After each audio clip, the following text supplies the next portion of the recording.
എനിക്ക് തോന്നുന്നത് ആ ക്യാരക്ടർ ഫസ്റ്റ് സിനിമ ഡിസ്കസ് ചെയ്യുമ്പോൾ ആന്റണി ജോഷുവ എന്നുള്ള ക്യാരക്ടർ ഇല്ല. ഉം, ഉം, ഫസ്റ്റ് അവൻ ഇത് പറയുമ്പോ. ഉം. അപ്പം പിന്നീട് സ്ക്രിപ്റ്റിന്റെ പ്രോസസ്സിൽ മുന്നോട്ട് പോകുന്തോറും ഇങ്ങനെ വന്നാണ് ആന്റണി ജോഷുവ എന്നുള്ള കഥാപാത്രം. അപ്പൊ നമുക്ക് അത് രമകട പടത്തിലൊക്കെ അഭിനയിക്കുമ്പോ നമുക്ക് പണിയും കുറവാണ്. ഇൻ ദ സെൻസ് ഒന്ന് രണ്ടോ മൂന്നോ നാലോ പോയിന്റേ പറയുള്ളൂ ആ ക്യാരക്ടറിന്റെ എല്ലാരോടും. അത് തന്നെ നമ്മൾ ഫോളോ ചെയ്താൽ നമുക്കൊരു ഒരു സ്ട്രക്ചർ, ഒരു ഐഡിയ കിട്ടും. അവർ രമാകാന്ത് എനിക്ക് എപ്പോഴും ഇനിയും എത്ര സിനിമ ചെയ്താലും മതിയാവാത്തൊരു കണക്ഷൻ ഉണ്ട്. അതിന്റെ അപ്പുറത്ത് ഞങ്ങൾ വേറെ സൗഹൃദം ഉണ്ട്. അത് അല്ല, തുടര് വന്നപ്പോ ഞങ്ങൾ അപ്പോഴും സംസാരിച്ചിരുന്നില്ല. തുടരും ആക്ച്വലി ഷൂട്ട് അടക്കുന്നത്, ജിംഖാന ഷൂട്ട് അടക്കുന്നതിന്റെ ഏകദേശം ആ ടൈമിൽ തന്നെയാണ്. അപ്പൊ ലുക്കും പരിപാടിയൊക്കെ വർക്കൗട്ടും ജിംഖാനൊക്കെ ഞങ്ങൾ കുറച്ച് വർക്കൗട്ടും പരിപാടിയൊക്കെ ആയിട്ട് ഉണ്ടായിരുന്നല്ലോ.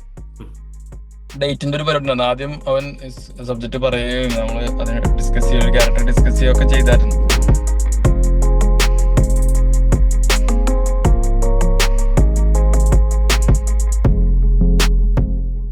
Lukman, welcome to Scream. Hi hi, thank you. Firstly, congratulations on the success of Alappuzha Gymkhana.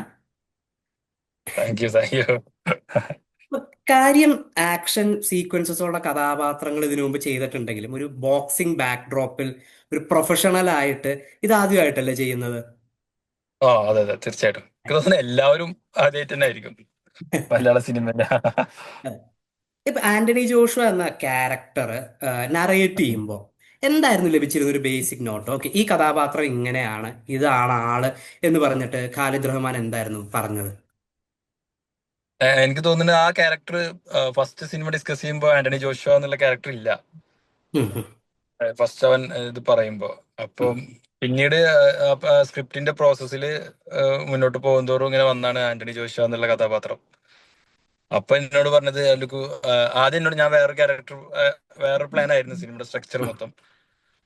അപ്പൊ പിന്നെ പെട്ടെന്ന് അവൻ ഒരു ദിവസം രാവിലെ വിളിച്ചിട്ട് പറഞ്ഞോട് ഒരു പുതിയ കാര്യം കൂടി ഉണ്ട്, ഇവരെ കോച്ച് ഉള്ള ഒരു പരിപാടിയാണ് അത്. അത് നീ ചെയ്താ നന്നായിരിക്കും, നീ അത് പിടിച്ചോ എന്ന് പറഞ്ഞേ.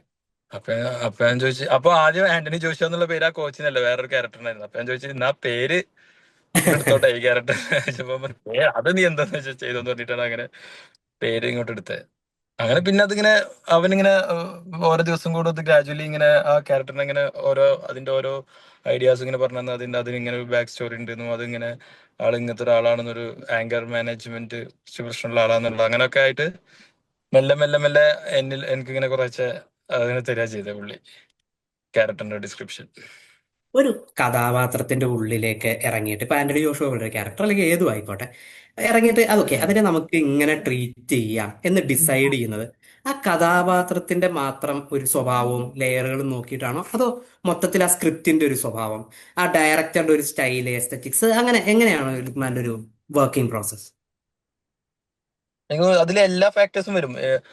നമ്മൾ ആ സ്ക്രിപ്റ്റ് കേൾക്കുമ്പോൾ മൊത്തം ആ കഥയുടെ ഒരു സ്വഭാവം ഒന്നായിരിക്കും. പിന്നെ ആ ഡയറക്ടർക്ക് ഉണ്ടാവില്ല ആ ക്യാരക്ടർ എങ്ങനെ കാണണമെന്നും ആ ക്യാരക്ടർ എങ്ങനെ പെരുമാറാന്നുള്ളതൊക്കെ അതിനെ കുറിച്ച് നമുക്കൊരു ഐഡിയ തരും, അതുണ്ടാവും. പിന്നെ നമ്മുടേതായ രീതിയിൽ നമ്മൾ അതില് അതിൽ കണ്ടെത്തി റിസർച്ച് ചെയ്ത കുറച്ച് പരിപാടികൾ ഉണ്ടാവും.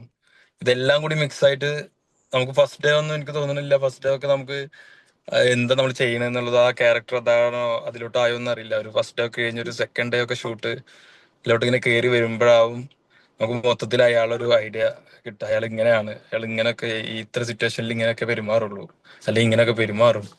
അങ്ങനൊക്കെ ഒരു ഐഡിയ വരും തോന്നുന്ന. എനിക്ക് തോന്നുന്നു ഇതൊക്കെ അങ്ങനെ സ്വാഭാവികമായിട്ട് സംഭവിക്കണം. ഞാനങ്ങനെ ഭയങ്കരമായി ചിന്തിച്ചിരുന്നിട്ട് അങ്ങനെ ക്യാരക്ടർ എന്നൊക്കെ പറഞ്ഞാൽ അങ്ങനൊന്നും പോയില്ല. ഇതിങ്ങനെ ഇത് നമ്മൾ ഇഷ്ടപ്പെടുന്ന ഒരു ജോലിയാണല്ലോ, അപ്പൊ ഭയങ്കര സന്തോഷകരമായിട്ട് ആ പ്രോസസ്സ് ഇങ്ങനെ നടക്കുന്നുണ്ട് തോന്നുന്നുണ്ട്. അത് അങ്ങനെ നടക്കണ്ടാവും. ഇപ്പൊ അതുപോലെ ഖാലിദ് റഹ്മാൻ സംവിധാനം ചെയ്ത 5 സിനിമകളിൽ മൂന്നിലും വളരെ ഇമ്പോർട്ടന്റ് ആയിട്ടുള്ള റോള് പ്ലേ ചെയ്യാൻ പറ്റുന്നുണ്ട്. പുണ്ടയില് ബിജുകുമാർ, തല്ലുമാലയിൽ ജംഷി, ഇപ്പൊ ഇവിടെ ആന്റണി ജോഷുവ ആലപ്പുഴ ഖാനയില്. അപ്പൊ ഒരു ആക്ടർ, ഒരു അതെ ഡയറക്ടർ എന്നുള്ള രീതിയിൽ അപ്പൊ ഈ കഥാപാത്രങ്ങളുടെ ഏറ്റവും ഒരു ഇൻട്രസ്റ്റിംഗ് ഒരു ഫാക്ടർ എന്താന്ന് വെച്ചാൽ ഇവർ തമ്മിലൊന്നും വലിയ ബന്ധങ്ങളില്ല. ഒരു ബാക്ക് സ്റ്റോറീസ് ഇല്ല. ആണെങ്കിലും അവരുടെ ഒരു ജീവിത ശൈലി ആണെങ്കിലും അവരുടെ തൊഴിലാണെങ്കിലും ഈവൻ ബേസിക് നേച്ചറിൽ പോലും അങ്ങനെ ഒരു സിമിലാരിറ്റി ഇല്ല. ഉണ്ട ഉണ്ടയുടെ സമയത്ത് ഇങ്ങനെ ഇല്ല. കേട്ടിട്ടുണ്ട്, അതായത് ക്യാരക്ടറിന് പ്രിപ്പയർ ചെയ്യാനായിട്ടുള്ള ടൈമില് ജയമോഹന്റെ 100 സിംഹാസനങ്ങൾ വായിക്കാൻ ഉം. റഹ്മാൻ പറഞ്ഞിരുന്നു എന്നുള്ളത്. അപ്പൊ അതെ. ഇപ്പോ ഒരു 3 സിനിമകളൊക്കെ ആ, കഴിഞ്ഞ് അതെ. നിൽക്കുന്ന ഇപ്പൊ വർഷത്തെ അടുത്ത സൗഹൃദം ഒക്കെ വന്നിരിക്കുന്ന ഒരു ടൈമിൽ നിങ്ങൾ തമ്മിലുള്ള കമ്മ്യൂണിക്കേഷൻ എങ്ങനെയാണ്? ഇപ്പോഴും അത്രയും എക്സ്പ്ലെയിൻ ചെയ്ത് ഓക്കെ ഇന്നതാണ് ഇങ്ങനെയാണ് എന്നൊക്കെ പറഞ്ഞിട്ടാണോ, അത് വളരെ ലിമിറ്റഡ് വാക്കുകൾ അങ്ങോട്ടും ഇങ്ങോട്ടും ഒരു കമ്മ്യൂണിക്കേഷൻ നടക്കുന്നുണ്ടോ? ഉറപ്പായിട്ടും ഞങ്ങൾ ലിമിറ്റഡ് വാക്കുകൾ എന്നല്ല, റഹ്മാൻക്ക് എല്ലാവരോടും ഇപ്പൊ എന്നോട് ഇപ്പൊ ഞാൻ റഹ്മാൻഖാൻ മൂന്നാമത്തെ സിനിമയിൽ അഭിനയിക്കുമ്പോൾ എന്നോട് എങ്ങനെയാണോ പറയണത്, അതുപോലെ തന്നെയാണ് ആ സിനിമയിൽ ആദ്യമായിട്ട് വന്ന ബാക്കിയുള്ള ആർട്ടിസ്റ്റുകളോടും ആക്ടേഴ്സിനോടും പറയാം. വർക്ക് ചെയ്യുമ്പോ അവിടെ അതൊരു ഡയറക്ടർ ആക്ടർ എന്നുള്ള ഒരു ഉം. ഇതിൽ തന്നെയാണ് എപ്പോഴും നിൽക്കാറ്. അത് റഹ്മാനോട് വർക്ക് ചെയ്യുമ്പോഴുള്ള ഏറ്റവും സന്തോഷം നമുക്ക് എന്താന്ന് വെച്ചാൽ, ഇപ്പൊ ഈ പറഞ്ഞ പോലെ നമുക്ക് 3 സിനിമയിലും 3 തരം ക്യാരക്ടേഴ്സ് ആയിരിക്കും. ആ 3 സിനിമകളും 3 സ്വഭാവമുള്ള സിനിമകളായിരിക്കും. അപ്പൊ ഒരിക്കലും നമ്മൾ അതിൽ റിപ്പീറ്റ് ആവുന്ന പോലെയോ അല്ലെങ്കിൽ അങ്ങനൊന്നും നമുക്കും ഫീൽ ചെയ്യില്ല, പ്രേക്ഷകർക്കും ഫീൽ ചെയ്യില്ല എന്നുള്ളതാണ് എനിക്ക് തോന്നുന്നത്. നമ്മളൊരു പ്രേക്ഷകൻ, ബേസിക്കലി നമ്മളൊരു പ്രേക്ഷകനാണല്ലോ, നമ്മൾ അവിടെ നിന്നാണല്ലോ വരുന്നത്. അപ്പൊ നമുക്ക് അത് റഹ്മാൻഖാൻ പടത്തിലൊക്കെ അഭിനയിക്കുമ്പോൾ നമുക്ക് പണിയും കുറവാണ്. ഇൻ ദ സെൻസ് ഒന്ന് രണ്ടോ മൂന്നോ നാലോ പോയിന്റേ പറയുള്ളൂ ആ ക്യാരക്ടറിന്റെ എല്ലാരോടും. ഉം. അത് തന്നെ നമ്മൾ ഫോളോ ചെയ്താൽ നമുക്കൊരു ഒരു സ്ട്രക്ചർ, ഒരു ഐഡിയ കിട്ടും. അവർ ഉം. റഹ്മാൻ ഖാൻ എനിക്ക് എപ്പോഴും ഇനിയും എത്ര സിനിമ ചെയ്താലും മതിയാവാത്തൊരു കണക്ഷൻ ഉണ്ട്. അതിന്റെ അപ്പുറത്ത് ഞങ്ങൾ വേറെ സൗഹൃദം ഉണ്ട്, അത് സിനിമക്ക് പുറത്ത്. അത് ഞങ്ങൾ പാക്കപ്പ് കഴിഞ്ഞ് ഉം. ഷൂട്ടിന്റെ ഇടയിൽ ഷൂട്ടൊക്കെ കഴിഞ്ഞാൽ ഞങ്ങൾ ഒരുമിച്ച് കാണുമ്പോൾ അത് അത് വേറെ സൗഹൃദം. അങ്ങോട്ടും ഇങ്ങോട്ടും കളിയാക്കലും തമാശകളും ഒക്കെ ഉണ്ടാവും. മറ്റത് വേറെ തന്നെ, ജോലി വേറെ തന്നെയാണ്, സിനിമ. ഇപ്പം റഹ്മാന്റെ തന്നെ 3 സിനിമകൾ നമുക്ക് എടുത്തു കഴിഞ്ഞ് കഴിഞ്ഞാൽ ഇതിൽ മൂന്നിലും, ഒന്നിലും മമ്മൂക്കയായിട്ട്, പിന്നെ ടോവിനോ, ഇപ്പൊ നസ്ലൻ, അതുകൂടാതെ ഒരു ബഞ്ച് ഓഫ് ലൈക്ക് കുട്ടികൾ. ഇപ്പൊ ലുക്മാനും ഗണപതിയാണ് കമ്പാരിറ്റീവ്ലി സീനിയേഴ്സ് എന്ന് നമുക്ക് പറയാവുന്ന ആക്ടേഴ്സ് തന്നെ കൂട്ടത്തില്, ആ ഗ്യാങ്ങില്. അപ്പൊ എന്താണ് ആ ഇതിനകത്ത് കേൾക്കുമ്പോ, സീനിയർ എന്ന് കേൾക്കുമ്പോ എന്തോ ഒരു ടെൻഷൻ. സീനിയർ ആയി പോയോ? പക്ഷെ കോച്ചാണ്, അതാണ് കോച്ച്. കോച്ചിനാണ് പവർ കൂടുതല്. തീർച്ചയായിട്ടും. ഈ മൂന്ന് മൂന്ന് തരം ആക്ടേഴ്സ്, അപ്പൊ അവര് ഒരു തരത്തിൽ പറഞ്ഞ 3 പേരും 3 ജനറേഷനാണ്, മമ്മൂക്കായാലും ടോവിനോ ആയാലും നസ്ലനായാലും. അപ്പൊ ഇവരുടെയൊക്കെ അഭിനയ ശൈലികൾ അല്ലെങ്കിൽ ഓരോ ക്യാരക്ടറിനെ അപ്രോച്ച് ചെയ്യുന്ന രീതി, സിറ്റുവേഷനോടുള്ള റിയാക്ഷന്റെ ഒരു സ്റ്റൈല്, ഇതൊക്കെ വളരെ ഡിഫറെന്റ് ആയിരിക്കുമല്ലോ. ഒരു കോ അതെ. സ്റ്റാറുമായിട്ട് ഒരു റാപ്പോ ഓൺ സ്ക്രീനിൽ അത് കെമിസ്ട്രി ആയിട്ട് ട്രാൻസ്ലേറ്റ് ചെയ്യാൻ തക്കവണ്ണമുള്ള റാപ്പോ ഉണ്ടാക്കിയെടുക്കുന്ന അതിനൊരു പ്രോസസ് ഉണ്ടോ ലുക്മാൻ? ഉണ്ട്. സ്വാഭാവികമായിട്ടും അത് നമ്മളൊരു പുതിയ സ്ഥലത്ത് ചെന്നാൽ, നമ്മുടെ സൗഹൃദത്തിൽ പുതിയൊരു ആ ഒരു വ്യക്തിയെ പരിചയപ്പെട്ടാൽ, ചിലവരായിട്ട് നമുക്ക് നല്ല റാപ്പ് ഉണ്ടാവും, ചിലവരായിട്ട് നമ്മൾ ഫോഴ്സ്ഫുള്ളി റാപ്പ് ഉണ്ടാക്കേണ്ടി വരും. അത് ഓരോ വ്യക്തി, അത് സ്വാഭാവികമായിട്ട് നമ്മുടെ റിയൽ ലൈഫിൽ ഉണ്ടാവുന്ന പോലെ തന്നെയാണ് അത് പേഴ്സണൽ പരിപാടികൾ. പിന്നെ ഈ സിനിമ ക്യാരക്ടർ വൈസ് എന്ന് പറയുമ്പോൾ ആ സ്ക്രിപ്റ്റില് ആ ക്യാരക്ടേഴ്സ് തമ്മിൽ അത്തരം റാപ്പുള്ള ക്യാരക്ടേഴ്സ് ആണെങ്കിൽ അത് നമ്മൾ നിർബന്ധമായിട്ട് ഉണ്ടാവണം. അത് നമ്മുടെ ഒന്നാമത്തെ ജോലിയും കൂടിയാണ്. അത് ബാക്കി നമ്മുടെ ലൈഫിൽ ഉണ്ടാവോ ഇല്ല എന്നുള്ളതിന്റെ അപ്പുറം ആ സ്ക്രീനിൽ അത് കാണണം. അപ്പോൾ അതിനുവേണ്ടി നമ്മൾ എന്തായാലും വർക്ക് ചെയ്യും. അത് നമ്മൾ ചില സമയത്ത് നമ്മൾ ഫോഴ്സ്ഫുള്ളി അതിന് വേണ്ടിയിട്ട് അങ്ങനെ ചെയ്യാൻ വേണ്ടി വർക്ക് ചെയ്യും. പിന്നെ ഇവരൊന്നും, പിന്നെ ആക്ടിങ് എന്താണ് എങ്ങനെയാണെന്നൊന്നും ഇപ്പൊ ഞാനായിട്ട് പറയേണ്ട ആവശ്യമില്ല. അത് നമ്മളെല്ലാവരും പ്രഷറൊക്കെ സ്വീകരിച്ച ഭയങ്കര സ്റ്റാർസ് ആണ് മൂന്നാളാണെങ്കിൽ. പിന്നെ മമ്മൂക്ക എന്ന് പറയുമ്പോൾ നമുക്ക് മമ്മൂക്കാടെ അടുത്ത് എത്തുമ്പോ എന്നുള്ളത്, അത് ശരിക്കൊരു സിനിമയിലോട്ട് നമ്മൾ മുന്നേ കുറച്ച് സിനിമകൾ ചെയ്തിട്ടുണ്ടെങ്കിലും നമ്മൾ സിനിമയിലോട്ട് കയറി ചെന്ന ഫീല്, ആ സിനിമ എന്നുള്ള വലിയ അതിന്റെ അകത്താണ് നമ്മൾ നമുക്ക് തോന്നിയത്. എനിക്ക് മമ്മൂക്കാനെ നേരിട്ട് അടുത്തിരുന്ന് കാണുന്നു, സംസാരിക്കുന്നു എന്നുള്ള എക്സൈറ്റ്മെന്റ് ഇല്ല, അതെനിക്ക് ഇന്നും ഇപ്പൊ എനിക്ക് പറയുമ്പോഴും അത് പോയിട്ടില്ല. നമ്മുടെ അതുണ്ടല്ലോ, അത് ഉള്ളിലിങ്ങനെ ഒരു സന്തോഷം. ഉണ്ടൊക്കെ ഫസ്റ്റ് ഡേ സെക്കൻഡ് ഡേ ഒക്കെ അതായിരുന്നു. എന്റെ ക്യാരക്ടർ നന്നാവോ, ഇത് നന്നാവണം, നാളെ അതൊന്നും അല്ലായിരുന്നു മമ്മൂക്ക എന്നുള്ളായിരുന്നു. പിന്നെ അങ്ങനെ മെല്ലെ മെല്ലെ നമ്മുടെ ജോലി, ഇതിലെങ്ങനെ വേണം, എന്തൊക്കെ ശ്രദ്ധിക്കണം, അപ്പൊ നമ്മൾ ഇവരെ നിന്നൊക്കെ കണ്ടുപിടിക്കുന്നു. അത് പുതിയ ആൾക്കാരാണെങ്കിലും നമുക്ക് ശേഷം വന്നവരാണെങ്കിലും നമുക്ക് മുന്നുള്ളവരാണെങ്കിലും നമുക്ക് പഠിച്ചാലും പഠിച്ചാലും തീരില്ലല്ലോ. ഇപ്പോ ഒരു പോയിന്റിന് ശേഷം ആന്റണി ജോഷുവ വരുന്ന ഇതിന് ശേഷം പുള്ളി ഫുൾ ഉം. ടൈം സ്ക്രീനിൽ ഉണ്ടെങ്കിലും വളരെ ലിമിറ്റഡ് ഡയലോഗ്സും കാര്യങ്ങളുമാണ്. പുള്ളിയുടെ ഒരു ഇന്നർ ഔട്ടർ സ്ട്രെങ്ത് ഒക്കെ ആ പോസ്റ്ററിൽ ഉൾപ്പെടെ എക്സ്പ്ലെയിൻ ചെയ്യേണ്ട അല്ലെങ്കിൽ പ്രേക്ഷകരിലേക്ക് എത്തിക്കേണ്ട ഒരു തരത്തിലുള്ള ഒരു ക്യാരക്ടറാണ്. അപ്പൊ ഈ ഡയലോഗുകളുടെ കുറവ് ആ കഥാപാത്രം ഉം. ചെയ്യുമ്പോൾ ഒരു ബുദ്ധിമുട്ടുണ്ടാക്കിയിരുന്നു. അതിനെ എങ്ങനെ ഇമോട്ട് ചെയ്യണം, ആ ക്യാരക്ടറിനെ എങ്ങനെ എസ്റ്റാബ്ലിഷ് ചെയ്യണം എന്നൊക്കെയുള്ള രീതിയിൽ. ഉം. അത് എനിക്ക് തോന്നുന്നു ഈ സിനിമയുടെ ഒരു പ്രോസസ്സ് എന്ന് പറഞ്ഞത്, എനിക്ക് തോന്നിയത് റഹ്മാൻ ഓരോ സിനിമയും മേക്കിങ്ങിന് ഓരോ ഓരോ രീതിയാണ് ഉണ്ടാവുക.